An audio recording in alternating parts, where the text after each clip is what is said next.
বিরতির পর স্বাগত।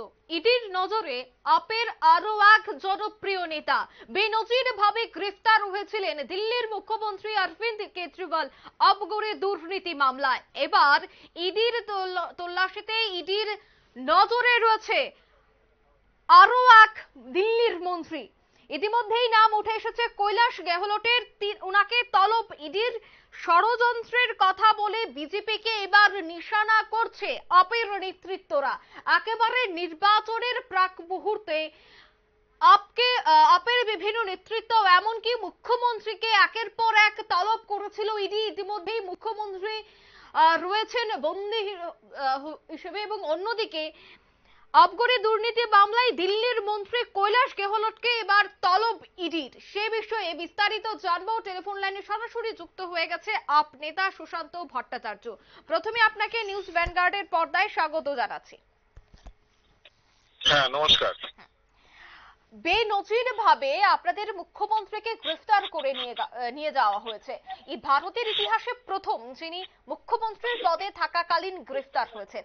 তারপরে এবার খবর উঠে আসছে দিল্লির মন্ত্রী কৈলাস গেহলটের নাম। কি বলবেন, আপনাদের কি মতামত? আমাদের মতামত একটাই, যে এই যে স্বৈরাচারী সরকার, তাদের এই পাগলামি বনা সেটা মানুষজন দেখেছে। নোটবন্দি থেকে শুরু করে আপনার 15 লক্ষ টাকা প্রত্যেকের অ্যাকাউন্টে ঢুকিয়ে দেওয়া থেকে শুরু করে না খানে দুঙ্গা, না খাউঙ্গা, না খানে দুঙ্গা, এসব মিথ্যা বুঝঝুকি অনেক শুনেছে। এখন এসবে দেখেছে কাজ হচ্ছে না, ওই জন্য দিল্লিতে অরবিন্দ কেজরিওয়াল মানুষের জন্য যে কাজের নীতি, মানুষ তাকে গ্রহণ করছে, তিনবার বিজেপিকে হারিয়ে দিচ্ছে। এই কোনো ধর্মীয় বিভাজনের নীতি ফর্মুলা কাজ করছে না, রাম মোদীর কাজ করছে না। বাধ্য হয়ে ওরা কেন আমাদেরকে দুর্নীতির দোষারোপ দিয়ে জেলে পুরে রাখছে। এই দুর্নীতি সত্যি যদি হয়ে থাকে, তাহলে সত্যেন্দ্র জৈনকে 2 বছর ধরে জেলে রেখেছে কেন? তাহলে কি ইডি অফিসাররা অকর্মণ্য? তারা কি কিছুই করে না? তাহলে কোনো কিছু প্রমাণ দিতে পারছে না কেন? মনোজ সিসোদিয়াকে কেন দিচ্ছে না? সঞ্জয় সিংকে কেন আটকে রেখেছে? এসব করেও যখন দেখছে আম আদমি পার্টির এক একজন কর্মী হচ্ছে তারা সৈনিক, তারা লড়াই জারি রেখেছে, একজন গেলে একজন এসে দায়িত্ব নিয়ে ফেলছে, তখন তাদের হাঁটু কাটতে শুরু করেছে। বাধ্য হয়ে ওরা তারা অরবিন্দ কেজরিওয়ালকে আজকে অনৈতিক ভাবে, বেনজির ভাবে সারা পৃথিবী জুড়ে, যেখানে ইউএনএ থেকে শুরু করে, জার্মানি থেকে শুরু করে, আমেরিকা থেকে শুরু করে সকলেই এটার নিন্দা করছে। তারপরে ওদের চোখ খুলছে না। এরা আগামী দিনে 24-এর ভোটে মানুষজন ওদেরকে কিন্তু ভোট দিয়েই বিদায় করবে। বিজেপি কিন্তু গুহারা হারাবে। সেই জায়গায় সুশান্ত বাবু, একটা প্রশ্ন রাজনৈতিক মহল করছে, সেটা হচ্ছে আপনাদের উপমুখ্যমন্ত্রী তিনিও এখন বন্দী, মুখ্যমন্ত্রী তিনিও রয়েছেন বন্দী অবস্থায়। তো সেক্ষেত্রে একের পর এক নেতৃত্ব, এখন মন্ত্রীর নাম উঠে আসছে, সামনেই তো রয়েছে নির্বাচন, কিভাবে লড়াই করবেন আপনারা? আরে এটাই তো ওদের পলিসি, ওরা তো পারবে না। সাধারণ মানুষের সাথে লড়াই করে যখন আমরা রাজনীতির ময়দানে নেমে লড়াই করব, মানুষকে যখন আমরা বোঝানো শুরু করেছি যে রাজনৈতিক দলের কাজ কিন্তু ধর্ম নিয়ে নয়, রাজনৈতিক দলের কাজ হচ্ছে মানুষজনের জন্য তাদের সুব্যবস্থা করা, নাগরিকদের সুব্যবস্থা করা, নাগরিকদের জীবনযাত্রার মান উন্নত করা, সেক্ষেত্রে ওরা পিছিয়ে পড়ছে। বাধ্য হয়ে ওরা কিন্তু এই পদ্ধতি নিয়েছে, এক এক করে জেলে পুরে রেখে ওরা নিজেদের স্বার্থটায় কায়েম করে রাখছে। এই ইংরেজদের মতন দেখুন, তখন যারা স্বাধীনতা সংগ্রামে যোগদান করতো তাদেরকে জেলে পুরে রাখতো, ভাবতো যে সংগঠনকে হয়তো তারা জব্দ করতে পারবে, কিন্তু এটা সম্ভব হবে না। আম আদমি পার্টির এক একজন সৈনিক কিন্তু তারা দেশের জন্য লড়াই করে যাবে। 2024-এ দেখবে আমরা ঠিকঠাক ফলাফল দেবো। ওরা তো চাইছে রাষ্ট্রপতি শাসন করতে চাইছে, করে দেখুক। দেখুন না সারা ভারতবর্ষ জুড়ে আন্দোলন কোথায় শুরু হচ্ছে। কালকে 31 তারিখ দেখো সব কটা রাজনৈতিক দল শুরু করে আমরা রামলীলা ময়দানে কিন্তু প্রত্যেকে জমায়েত হচ্ছি এবং এর বিরুদ্ধে প্রতিবাদ করে তুলছি। কি মনে হয় এই যে আপনারা প্রতিবাদ কর্মসূচি হাতে নিয়েছেন, কি মনে হয় পরিণতি এটা কি হতে পারে? কালকে দেখতে পাবেন সারা ভারতবর্ষ জুড়ে মানুষজন রামলীলা ময়দানে, আমরা অন দা ওয়ে, আমি রাস্তাতেই রয়েছি, আমরা ওখানে পৌঁছাচ্ছি এবং এই ক্ষেত্রে মানুষজন এগিয়ে আসবে। দেখেছেন ইন্ডিয়া এগেইনস্ট করাপশনে যখন আম আদমি পার্টি তৈরি হয়নি, তখন যে আন্দোলন শুরু হয়েছিল, সারা ভারতবর্ষ থেকে লোক যখন জমায়েত করেছিল, ঠিক সেরকম একটা ঘটনা ঘটতে চলেছে। সারা ভারতবর্ষের নাগরিক, সারা পৃথিবীর নাগরিক যারা কিন্তু বোধ বুদ্ধি সম্পন্ন মানুষ আমাদের পাশে এসে দাঁড়াচ্ছে, আমাদের এই জয় হবেই হবে। সুশান্ত বাবু, আরেকটা প্রশ্ন, সেটা হচ্ছে আমরা দেখেছিলাম যে কংগ্রেসকে সরিয়ে যখন আম আদমি পার্টি ক্ষমতায় বসে মসনদে বসে দিল্লির, তার পেছনে একটা কারণ ছিল যে দুর্নীতির বিরুদ্ধে কেজরিওয়াল লড়াই করেছিলেন, যার জন্য তিনি জনপ্রিয় হয়েছিলেন, সাধারণ মানুষের মন জয় তিনি করেছিলেন। তারপর তিনি মসনদে বসে, আজ সেই দুর্নীতির জন্যই তিনি ইতিমধ্যে জেলে রয়েছে। এই যে বিষয়গুলি ইতিমধ্যে শাসক দল হাতিয়ার করছে, আগামী দিনে কি মনে হয় নির্বাচনে তার প্রভাব কতটা পড়তে চলেছে?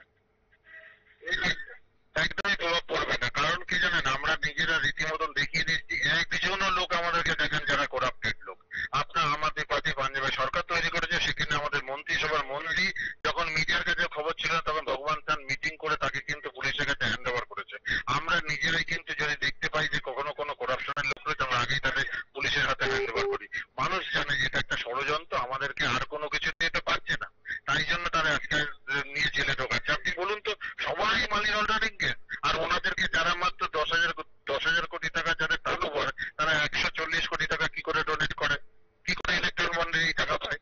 যেদিনকে টাকা দেয় তার কিছুদিন বাদে গিয়ে মেগা ইঞ্জিনিয়ারিং যারা, তাদেরকে দেখুন তারা টাকা ডোনেট করেছে, তার কতদিন বাদে 14,000 কোটি টাকার অর্ডার পেয়ে গেল, টানেল বানানোর অর্ডার পেয়ে গেল। এগুলো কারা করবে? ওদের হাতে তো সব। আপনার হাতে যদি তালার চাবিটা থাকে, আপনি না করলে তো কেউ ভেতরে ঢুকতে পারবে না। তো ওই তালার চাবিটা আমাদের হাতে একবার দিয়ে দেখুন না, যে ইডি সিবিআই কি আমাদের 10 দিনের জন্য একবার হাতে দিয়ে দেখুন, দেখিয়ে দেবো আরো দুর্নীতি আর কোথায় বড় বড় চোর ডাকাতরা কি করে বেড়াচ্ছে। দুর্নীতির চালে নেতা মন্ত্রী ছেড়ে দিন, আমার বিজেপির এক একটা কর্মী দেখবেন জেল খাটছে, সবাই ঢুকে গেছে, কাউকে আর বাইরে পাওয়া যাবে না। এরা বড় বড় কথা বলে, দিল্লিতে চলে যান, গিয়ে জিজ্ঞাসা করুন মানুষজনকে কারা দুর্নীতি করে, কারা কি করে বেড়াচ্ছে। একদমই। তবে আপনাদের কাজে বিশাল কর্মসূচি, সেখানে মূলত কারা কারা থাকতে পারেন? প্রত্যেকে রয়েছে সেখানে।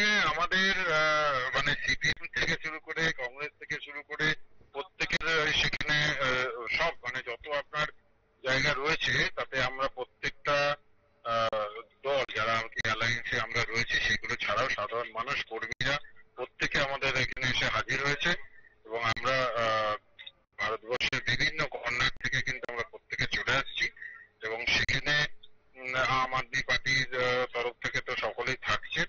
এবং তার পাশাপাশি যেটা হচ্ছে, আমাদের ওখানে কংগ্রেসের থেকে মল্লিকার্জুন খাড়গে, রাহুল গান্ধী, সোনিয়া গান্ধী, শরদ পাওয়ার, উদ্ধব ঠাকরে, আদিত্য ঠাকরে, অখিলেশ যাদব, তেজস্বী যাদব, ডিরেক ওব্রায়েন তৃণমূলের থেকে থাকছেন, তিরুচি শিভাব, আব্দুল্লাহ চাম্পাই সোরেন, কল্পনা সোরেন, সীতারাম ইয়েচুরি, ডি রাজা ও দীপঙ্কর ভট্টাচার্য, এরকম আরো অনেকে। প্রত্যেকে কতজনের নাম আর বলবো, সকলেই আসছে, সকলেই আজকে থাকবে কালকে আমাদের মিটিং রামলীলা ময়দান। একদম। এই যে কৈলাস গেহলটকে ইতিমধ্যেই তলব করেছে ইডি, বিপাকে রয়েছেন আপনারা? একদমই না, আমরা তো আমাদের এক একজন কর্মী, আপনারা তো যেগুলো মিডিয়াতে আসছে দেখতে থাকে, আমাদের কর্মীদের বাড়িতে লোক চলে যাচ্ছে, যারা আমাদের পতাকা গুলো রেখেছে সেই সব বাড়িতে গুলো রেড করছে। আমাদের সংগঠনকে ওরা কিছুতে বিস্তার করতে দেবে না। আমরা সকলেই তৈরি, আপনারা হয়তো এটা দেখছেন, কিন্তু প্রতিনিয়ত ওরা 10টা 15টা 20টা লোকের আমাদের কর্মীদের বাড়িতে বাড়িতে, কাউন্সিলর বাড়িতেও রেড চলছে, ইনকাম ট্যাক্স পাঠিয়ে দিচ্ছে। এ তো একটা মানে গণতন্ত্রের একটা মানে কালো দিক, যে পাওয়ার আছে বলে তারা আজকে কিন্তু আমাদের সাথে অপব্যবহার করছে। আজ কংগ্রেসের কথা ভাবো, তাদের অ্যাকাউন্ট সিজ করে রেখেছে কেন? এতদিন কি ইলেকশনের সময় তো এসে আমাদের এত দুর্নীতি, এত কিছু, সব কি ইলেকশনের সময় এসে দেখা পড়লো? মনোজ সিসোদিয়াকে তো কবে ধরেছে, তারপরে আপনি এতদিন বাদে অরবিন্দ কেজরিওয়ালের কথা মনে পড়লো, যে তাই মনে হয় তখন কেন ধরলেন না? এটা সব গিমিক, ইলেকশনের আগে গিমিক ছাড়া আর কিছু নয়। এটা তো আমাদেরকে তারা এভাবে হেয় করে ছোট করতে যাচ্ছে সমাজের লোকের কাছে, কিন্তু পারবে না। দিল্লিতে গিয়ে খোঁজ নিয়ে দেখুন, মানুষজনের ছেলে মেয়েরা যারা কিনা রাস্তায় অটো চালাচ্ছে, মোমবাতি বিক্রি করে, তাদের ছেলে মেয়েরা তো তার আইআইটিতে পড়ছে, স্কুল কি করেছে, মহল্লা ক্লিনিক করেছে। মানুষের জন্য যে কাজ, সেই কাজ আম আদমি পার্টি কি করেছে সেটা মানুষ দেখে গেছে। মানুষ এই মিথ্যা প্রচারে কিন্তু আর এখন তোলে না। ধন্যবাদ সুশান্ত বাবু। ধন্যবাদ আপনাদের সকলকে। ইডির নজরে ফের আপের এক মন্ত্রী।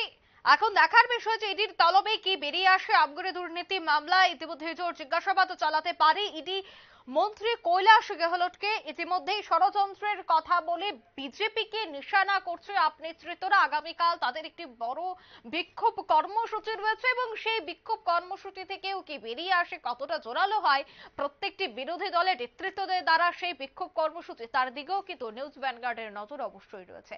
নিয়ে নিচ্ছে ছোট্ট একটি বিজ্ঞাপন বিরতি, সঙ্গে থাকুন।